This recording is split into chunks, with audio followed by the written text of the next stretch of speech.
आइए एक बार फिर से हम आपको लिए चलते हैं नंदीग्राम। ममता बनर्जी बोल रही हैं। एप्रिल তাই তো ওদের এপ্রিল ফুল করে দেবেন। টাকা দিলে টাকাটা কি করতে হয় আপনারা জানেন, কিন্তু ভোটের বাক্সে এপ্রিল ফুল করে দেবেন। আর 1 এপ্রিল আর 10 মে যেদিন রেজাল্ট বেরোবে সেদিন বুঝতে পারবেন। প্রথমে তো ফার্স্ট ফেজের নির্বাচন, এই মেদিনীপুর আমার স্বাধীনতা আন্দোলনের জায়গা। এই মেদিনীপুরে ফার্স্ট ফেজের ইলেকশন আছে, বলরামপুরেও আছে, পুরুলিয়া আছে, ঝাড়গ্রাম আছে, মিদনাপুর পশ্চিমেও আছে। কিন্তু 1 এপ্রিল নন্দীগ্রামে খেলা হবে। ভয় দেখালে ভয় পাবেন, টাকা দিলে ভোট দেবেন, চমকালে ভোট দেবেন। ঠিক বলছেন তো? তাহলে 1 এপ্রিল খেলা হবে, খেলা হবে, খেলা হবে, দেখা হবে, দেখা হবে, জেতা হবে, জেতা হবে। তৃণমূল জিতবে, তৃণমূল জিতবে, তৃণমূল জিতবে। মনে রাখবেন, কেউ কেউ কাউকে কাউকে শাসাচ্ছে। আব্দুস সামাদের মতো ভাইকে বলছে বাড়াবাড়ি করো না, এলাকা থেকে চলে যাও।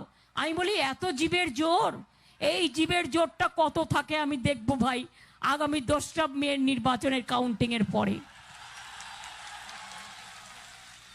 আমি আপনাদের সবাই ভালোবাসি, আপনাদের সুস্বাস্থ্য কামনা করি। আমি আপনাদের জীব ভালো হোক আমি চাই। দরকার হলে রসগোল্লা পাঠিয়ে দেবো, খান, সন্দেশ খান, কিন্তু জীবের মধ্যে দিয়ে এমন কোনো কথা বলবেন না যা কটু বাক্য শোনায়। আমি তো অনেক কিছু জানি, কই তো কিছু বললাম না। কারণ যদি না বললেই যদি না বলতেই বলা হয়ে যায়, আমার বলবার প্রয়োজনটা কোথায় বলুন? আর একটা কথা মনে রাখবেন, পুরনো অত্যাচারী অনেক সিপিএম চলে এসছে, তাদের এরা নিয়ে এসছে, বিজেপি তাদের নিয়ে এসছে।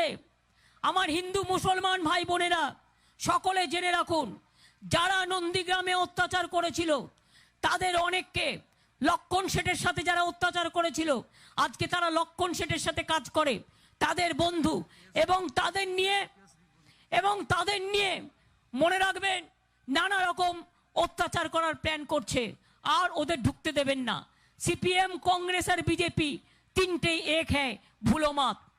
আর একটা কথা হচ্ছে, কেস কেস নিয়ে ভয় দেখাবে, বলবে কেস করব, তোমার বিরুদ্ধে কেস আছে। বলবেন তুমি যা করার 2 মাস করে নাও ভাই, আর 7 দিন 10 দিন পরে তোমরা কোথায় যাবে সেটা নিজেরা ভেবে নাও। যারা ফেস করতে পারে না তারা কেসের কথা বলে, যারা গেস করতে পারে না তারা কুৎসার কথা বলে, আর যারা সত্য কথা বলতে পারে না তারা মিথ্যে কথা বলে। সুতরাং আপনাদের সকলকে আমি জানাই শিব চতুর্দশীর শুভেচ্ছা। আমিও এখান থেকে শহীদ বেদিতে মাল্লা দিতে যাব, ওখান থেকে আমি সিংহবাহিনীর মন্দিরে যাব। আর আগামীকাল আপনাদের আশীর্বাদ, ভালোবাসা, শুভেচ্ছা নিয়ে আমি হলদিয়াতে আমি নমিনেশন জমা দিতে যাব, এবং জমা দিয়ে আমি নন্দীগ্রামে আবার ফিরে আসব। কারণ 11 শিব চতুর্দশী আছে, আমি একটু পুজো দিয়ে তারপরে এখান থেকে কলকাতা রওনা হব। কারণ ওই দিন শিব চতুর্দশীর দিন আমাদের ম্যানিফেস্টো প্রচার আছে, ম্যানিফেস্টোটা আমাদের ওই দিন বেরোবে। সুতরাং আমি আবার সবাইকে বলি, ঠিক আছেন তো? ভালো আছেন তো? দাঁড়াবো তো? ভোট দেবেন তো? নন্দীগ্রামকে মনে রাখবেন তো? সারা পৃথিবীতে একটাই নাম থাকবে, মনে রাখবেন, নন্দীগ্রাম, নন্দীগ্রাম, নন্দীগ্রাম। তোমায় প্রণাম, তোমায় সালাম, তোমায় প্রণাম, তোমায় সালাম। মা বোনেদের আমি আমার অনেক সম্মান জানাই। মা বোনেরা সেদিন অনেক লড়াই করেছে। नंदीग्राम के माँ और बेटियों को मैं सल्यूट करती हूँ। उस समय नंदीग्राम के आंदोलन के दौरान अगर नंदीग्राम के माँ और बेटियां नहीं रहती तो वो आंदोलन नहीं होता। मैं अपने नंदीग्राम के भाइयों को भी सल्यूट करता हूँ।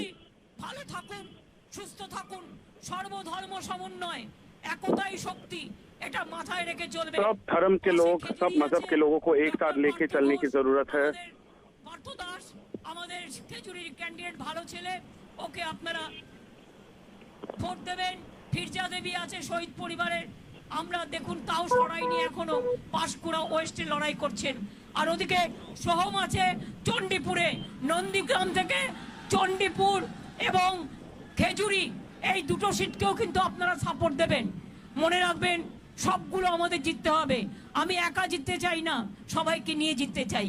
मैं ये कहना चाहती हूँ कि मैं अकेली नहीं जीतना चाहती, हमारे सब कैंडिडेट को यहाँ से जिताना है। তৃণমূল কংগ্রেস জিন্দাবাদ, জয় বাংলা, জয় তৃণমূল, জয় তৃণমূল, জয় তৃণমূল, জয় বাংলা, জয় বাংলা। आइए आपको सीधे लिए चलते हैं नंदीग्राम, जहां ममता बोल रही हैं वहीं मौजूद है हमारी संवाददाता चित्रा, हमारी सहयोगी चित्रा एकदम इमोशनल, एकदम भावुक, और वो नंदीग्राम आंदोलन, वो नंदीग्राम की पूरी कहानी ममता ने यहाँ पर सुना दी है। कितना दिलचस्प, और ये जो बातें ममता ने कही है इसका कितना असर होगा। देखिए, यकीनन इसका असर होना चाहिए क्योंकि नंदीग्राम में ही उन्हें सत्ता की शीट तक पहुंचाया। लेकिन आज जो सबसे दिलचस्प वाकया नजर आया वो था दुर्गा सप्तशती का पाठ करती हुई जिस तरह से ममता बनर्जी यहां पर नजर आई। उसके जरिए न सिर्फ जो हिंदू विरोधी छवि बीजेपी उनकी गढ़ने और बनाने की कोशिश कर रही है, जय श्री राम के नारे के जरिए उसको वो तोड़ने की कोशिश कर रही है, बल्कि महिलाओं की, यानी कि जो आधी आबादी पश्चिम बंगाल की है, जिससे 2016-2011 के चुनावों में ज्यादा बढ़ चढ़कर मतदान में हिस्सा लिया था और 80% से ज्यादा महिलाओं ने टीएमसी के पक्ष में वोट किया था। दरअसल उन महिलाओं को लुभाने की कोशिश भी दीदी की ओर से यहाँ पर नंदीग्राम में की जा रही है। लेकिन लंबे चौड़े भाषण के दौरान यकीनन यहाँ के लोगों की ओर से कोशिश की है, यहाँ पर इमोशन उन्होंने की, अपनी तबीयत खराब होने का जिस समय वो आंदोलन कर रही थी, सीपीएम की राज में किस तरह से उनके ऊपर अत्याचार किए गए, लेकिन लगातार उन्होंने अपना संघर्ष जारी रखा। इसका भी जिक्र करते हुए ममता बनर्जी मंच से नजर आई। उन्होंने किसानों के हक की बात की। 2007 में कह रही हूँ कि यहाँ के आंदोलन के बाद ही, देखिए, सबसे पहले 2009 का उपचुनाव जीती है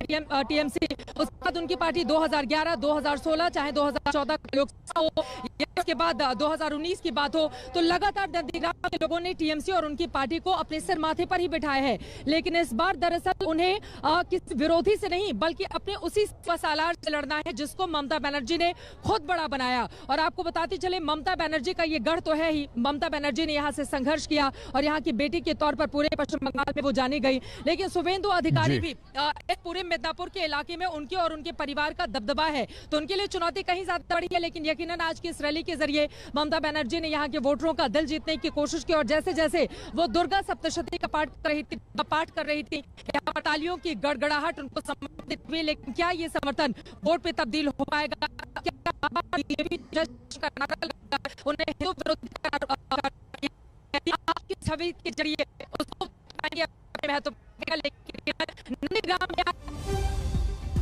11 मार्च को टीएमसी का मैनिफेस्टो यानी कि घोषणा पत्र भी जारी होगा और ममता बनर्जी सिंगूर में तो इस समय गरजी रही हैं, लेकिन घोषणा पत्र से पहले ममता शिवरात्रि की पूजा भी करेंगी।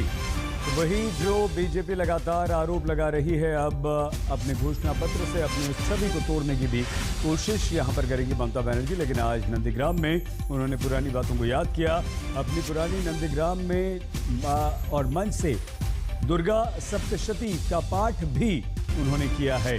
तो नंदीग्राम में कल पर्चा भरने से पहले ममता बनर्जी ने आज नंदीग्राम के लोगों को याद दिलाया कि नंदीग्राम का जब आंदोलन हुआ था तो उन्होंने बहुत ज्यादा परेशानी और मुश्किलें उठाकर यहां पहुंचने में सफलता प्राप्त की थी और वो नंदीग्राम के लोगों के साथ खड़ी थी।